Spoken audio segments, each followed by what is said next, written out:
دوستو، آئنسٹائن نے اپنی زندگی کے آخری الفاظ 1955 میں پرسٹن کے ایک ہسپتال میں ادا کیے۔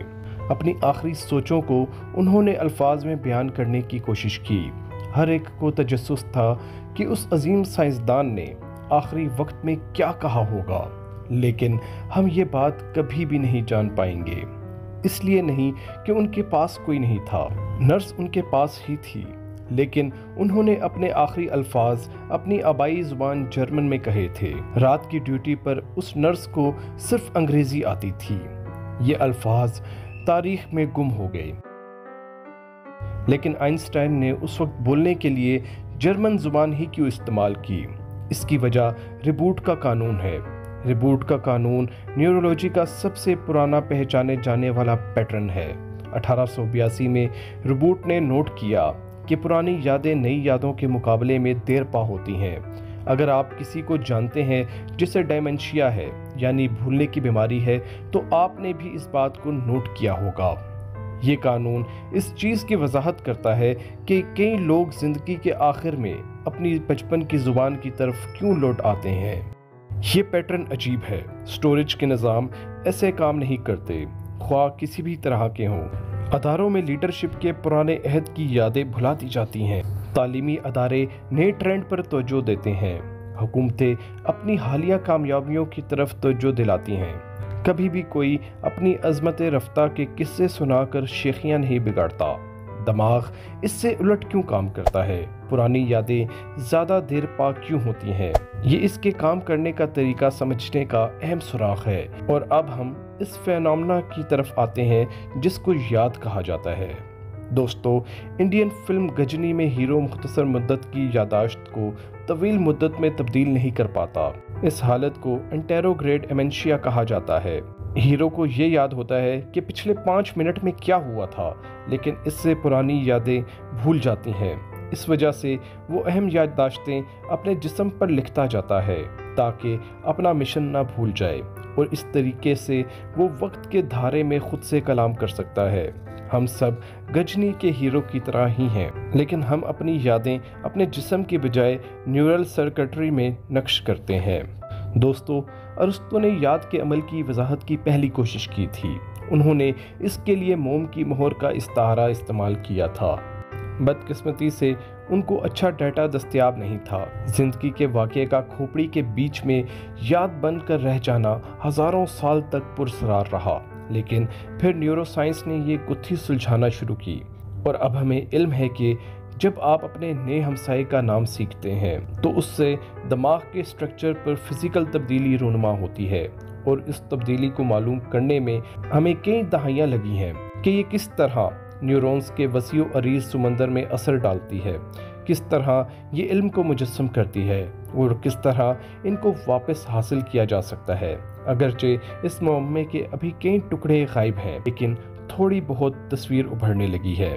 یادداشت کی سادہ ترین قسم کی خلیاتی اور نیٹ ورک لیول پر بہت زیادہ اسٹڈی کی جا چکی ہے۔ اس کے لیے جس جاندار کا انتخاب کیا گیا ہے وہ سمندری سلگ ہے۔ سمندری سلگ ہی کیوں؟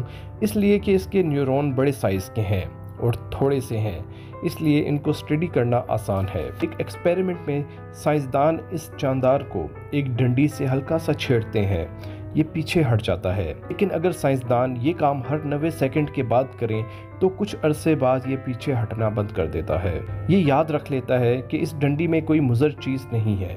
اب سائنسدان اس ڈنڈی کو چھیڑنے کے ساتھ ہی اس کی دم پر ایک برقی جھٹکا دیتے ہیں، اور اس صورت میں اس کا پیچھے ہٹنے کا عمل زیادہ تیز ہو جاتا ہے۔ اس کا مطلب ہے کہ اس نے یہ یاد رکھ لیا ہے کہ اس ڈنڈی کے ساتھ ہی کچھ تکلیف دہ شے بھی موجود ہے۔ ان تجربات نے سائنسدانوں کو مالیکولر سطح پر تبدیلیاں دیکھنے کا موقع فراہم کیا، لیکن ممالیہ کی یادداشت کی صلاحیت اس سادہ جاندار کے سادہ میکانزم سے کہیں زیادہ طاقتور ہے۔ انسان اپنی آپ بیتی کی تفصیلات یاد رکھتے ہیں۔ ہم صرف واقعات ہی نہیں، خود اپنے خواب اور خیال بھی یاد رکھ سکتے ہیں۔ ہم جغرافیے کے خد و خال تک یاد رکھتے ہیں۔ ہم وہ مہارتیں بھی یاد رکھتے ہیں جو ہمیں کمرشل، سوشل اور موسمیاتی حالات میں جینا سکھاتی ہیں، اور اس کے ساتھ ساتھ ہم غیر متعلقہ جزیات کو بھی بلا دینے کی صلاحیت رکھتے ہیں۔ مثلاً کیا کہا گیا تھا یہ تو ہمیں یاد رہتا ہے، لیکن الفاظ کیا تھے یہ ہمیں یاد نہیں رہتے۔ ہم تو یہ تک بھول جاتے ہیں کہ موٹر سائیکل یا گاڑی کی چابی کہاں رکھی تھی۔ ممالیہ کی یاد کی فزیکل بنیاد پر سب سے پہلے ہارورڈ کے نیورو بایولوجسٹ کارل لیشلے نے 1920 کی دہائی میں کام شروع کیا۔ ان کی منطق یہ تھی کہ اگر چوہوں کو کوئی چیز سکھائی جائے اور اس کے بعد دماغ کا وہ چھوٹا سا ٹکڑا نکال لیا جائے جس میں وہ یاد محفوظ ہے تو وہ چوہے سیکھی ہوئی چیزیں بھول جائیں گے۔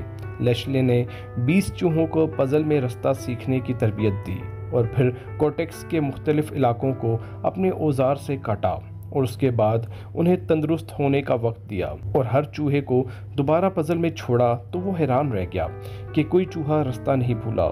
یعنی لیشلے کی یہ منطق درست نہیں تھی۔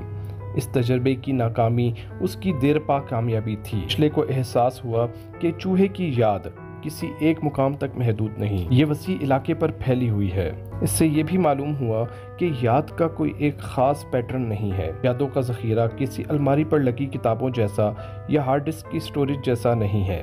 اگر کمپیوٹنگ سے اس کا موازنہ کرنا ہو تو یہ کلاؤڈ کمپیوٹنگ کی طرح سیارے بھر کے کئی سرورز پر بکھرا ہوا ہے اور اکثر اس میں ریڈنڈنسی زیادہ ہے، لیکن ایک نام، ایک سفر، ایک نظم۔ یاد ان اربوں خلیوں کے پھیلے سیٹ پر کیسے لکھی جاتی ہے؟ کون سی پروگرامنگ کی زبان ہے جو تجربے کی دنیا کو فزیکل دنیا میں ترجمہ کرتی ہے؟ یاد کا یہ گنجلک کیا ہے؟ اگر یاد رہا تو پھر کبھی اس پر تفصیل سے بات کریں گے۔